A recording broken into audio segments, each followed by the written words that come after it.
A lot of times in sports and on the motivational side of social media and in self-help, you'll hear the phrase "trust the process." I'm not sure everyone completely understands what that means.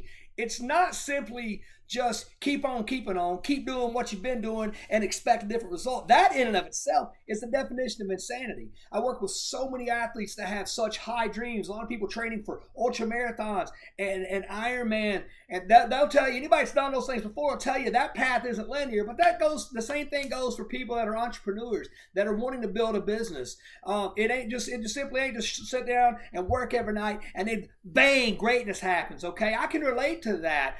As I've mentioned a bunch of times, I was in the military for over a decade. I grew up in a poor southeast Kentucky town that was coal mining country. I had an addict father that was a coal miner, and I had a mother that worked multiple jobs, usually fast food and gas stations. And all I ever knew, I just wanted more than that for me. I'm thankful for going up there. I learned so much about life, and it instilled a work ethic in me. But I always wanted more. I joined the military, got out. The military was a dream come true to me. I got to see some amazing places that I'd only dreamt about. I met the most amazing people I've ever known. The training, everything. Just I have nothing negative to say about the United States military. I just knew I wanted more. Early on in my career, I became obsessed with fitness. At that point, with physique transformation, somewhat some performance on some levels, but for the most part for me it was aesthetic. Okay, I wanted to become a personal trainer to the movie stars. I started learning everything I could about fitness and performance nutrition and training. Started training people. Started giving workout programs away. I've given more workout programs away than most people have ever could imagine. All right, for every type. And some of them probably didn't work for shit. Okay, but I believed in it. I believed in myself. As I got closer to a point where I can make a decision at the 10-year mark, I decided I really want to get out of here. Right. I had been training people in the morning. I would train one or two people at lunchtime. I would leave work, go home, grab a bite to eat, and I would go train until 10, 11 o'clock, just do it all. And on Saturdays and Sundays, forget about it. I was training all damn day long. Anybody that would let me train them, okay? I was making decent money, especially for somebody that was enlisted in the United States Air Force. I was making more money training than I was in the military. However, the comfort of being in the military, having that steady paycheck, having that insurance, you got to understand, I had an infant child at that point. Come January 2005, my son is now 3 months old, and I'm at a crossroads. I decide, hey, I'm going to bet on myself. I'm pushing it all in, and I left the United States Air Force. Now, I did take another 9 to 5, a government job, but now I'm free.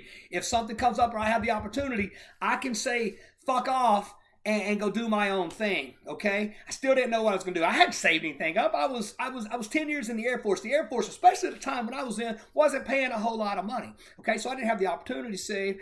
And I've got this baby, and I want to open this business. So here I am again. I'm back in the same trap. Right. I'm training in the morning, going to my government job, working my ass off, training in the nights, bang, doing it all over again, working weekend. One day I get a call from a gentleman calling me from General Dynamics. Said, hey man, I need you. I like your skill set. I'd like to offer you a job. And it's a lot more money than I had ever made in my life. It's not even close. Do you want to come to Baghdad for a year? Yeah, let's do it. Right now I'm running the risk of not returning, but the money was what I needed to make my dream work. Okay, so I went to Iraq. Things didn't go as planned. I ended up staying a lot longer than that 12 months. Come back, but you know what? Now I've got the funds. I can open my gym. I go out, I rent a space, buy my equipment, kept growing, kept expanding. Had multiple trainers working for me. It was everything that I wanted it to be. I loved it. I still have so many close relationships today of people from that area of my life. Eventually, I decided I wanted to move on after about 7-8 years. That was in San Antonio, Texas. Moved up Dallas-Fort Worth. Man, I backslid from a fitness standpoint. Okay, I let myself go. I was in corporate America, and I was absolutely crushing my new career. So when I started selling houses, okay, I was smoking it, but I was dying on the inside and out. Had a heart attack scare. Was about 275 pounds. No muscle because I didn't work. I didn't do anything fitness related for upwards of 5 years. Okay, I had a brand new baby again. again, fast forward. This is 2018. I've got a brand new baby.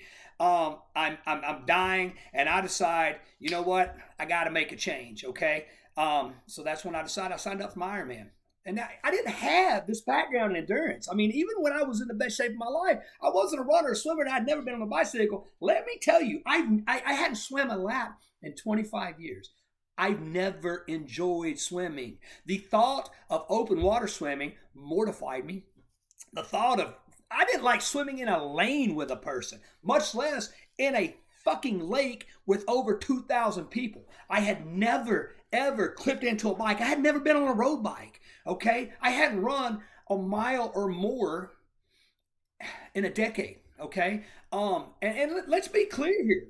I had to become something that I fucking wasn't. I had not lost it, but my mental toughness had dulled. I had become comfortable making this $250,000 a year job of going to work, selling a bunch of houses, coming home, drinking a bunch of vodka, blacking out, doing it all over again. I wasn't a father. I wasn't anyone that anyone would want to be around. I was a piece of shit. And now here I am, a fat blob of nonsense that cannot run a quarter of a mile. I've told the story a million times. I got out and I didn't make it to the top of the hill here. And I was ashamed of myself, and I wanted to cry. And I sat down, just look, how in the fuck did this former military guy become this piece of shit? And what I do, I came home, I probably poured a glass of vodka and fucking drank my sorrows away, because that's what I did back then. So anyway, signed up for an Ironman. And Ironman's not one of these hour-a-day things where you can just exercise your way into fitness and show up and run a race. I had to become something I was not, okay? You don't just daily routine your ass into an Ironman. There were some 8 and 10 hour training days. I would get on the bicycle and ride 105 miles in the fucking dead of heat. That would take me at that point 7-8 hours. And I'd come home fucking wiped out thinking, man, first off, I got to go a little further than Ironman after swimming, and then I got to run a marathon. I had never run a damn marathon before. That was insane to me.